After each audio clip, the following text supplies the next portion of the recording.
અમારા પરિવારના જ લોકો દુશ્મન થઈને બેઠા છે. અરે પપ્પા આવું કરશે?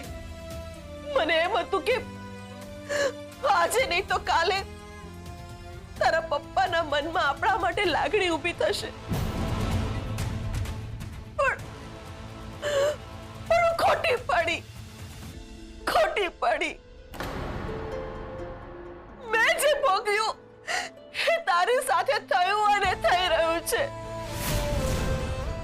ખોટી પડી, તદ્દન ખોટી પડી.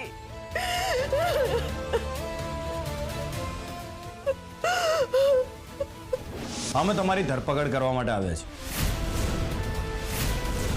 લજ્જા ઝવેરીને ગુમ કરવાના આરોપમાં તમારી ધરપકડ થઈ છે. ફરિયાદ આવી છે એટલે અમારે અમારું કામ કરવું જ પડશે. પણ આ ફરિયાદ કરી છે કોણે? પોખરાજ ઝવેરીએ.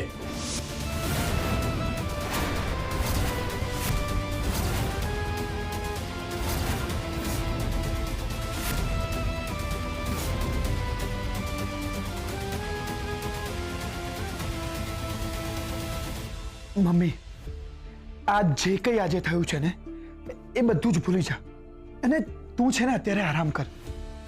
હું છે ને બહુ જ જલ્દી વિકલ્પ શોધી રહ્યો છું કે આપણે ક્યાંક બીજે રહેવા જતા રહી. ના બેટા, પરિસ્થિતિથી ભાગી જવું એમાં સમસ્યાનું સમાધાન નહીં થાય. હવે એવું કરવું પડશે કે તારા પપ્પાનું હૃદય પીગળે અને આપણને સ્વીકારે. મમ્મી, મને નથી લાગતું કે એ શક્ય બને,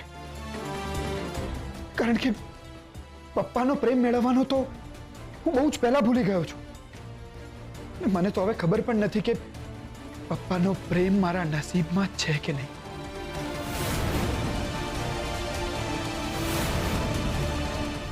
બેટા, તું ભલે ભૂલી જાય, પણ હવે હું એ ક્યારે નહીં ભૂલું. જેણે મારા દીકરા સાથે ખોટું કર્યું છે, હું એકને સજા અપાવીશ.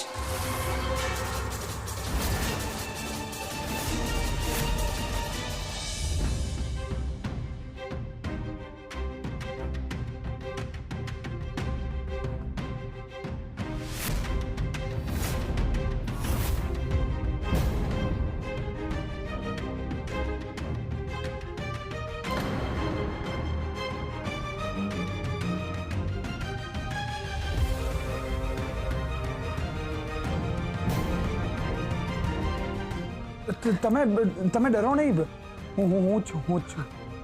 તમે અહીંયા જ રહેશો? જો તમે કમ્ફર્ટેબલ ના હો તો હું નીચે જઈ શકું છું. કઈ વાંધો નહીં, હું હોલમાં સૂઈ જઈશ. હા. ના, કંઈ જ કહેવાની કે કંઈ જ સાબિત કરવાની જરૂર નથી. સમજુ છું હું તમારી ભાવના. તમે આ લગ્ન માત્ર તમારા બાળક અને તમારી મા માટે જ કર્યા છે ને, તો હું આપણું લગ્ન જીવન તમારી મરજી વગર આગળ નહીં વધવા દઉં. નામ, તમે જરાય ચિંતા ના કરો. આપણે એક પતિ પત્ની નહીં બની શકીએ ને તો કંઈ વાંધો નહીં. એક સારા મિત્ર બનીશું ને તોય બહુ છે.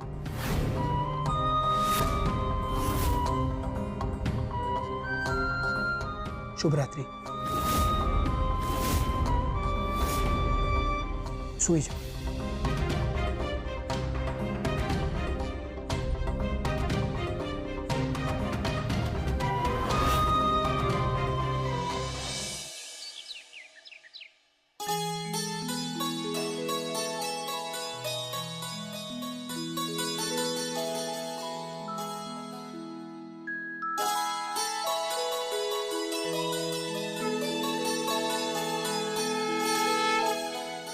તમને કૃષ્ણ પર બહુ શ્રદ્ધા છે? હા, એક મૂર્તિ પર આટલી શ્રદ્ધા? આ મારા માટે ફક્ત મૂર્તિ નથી, પણ સાક્ષાત કાનુડો જ છે. એના ભરોસે મૂકી દીધેલા બધા જ દુઃખોનું સમાધાન આવી જાય છે. આવા જ છે બધા માણસો. એક મૂર્તિ માટે આટલી શ્રદ્ધા અને એના પર આટલો વિશ્વાસ હશે.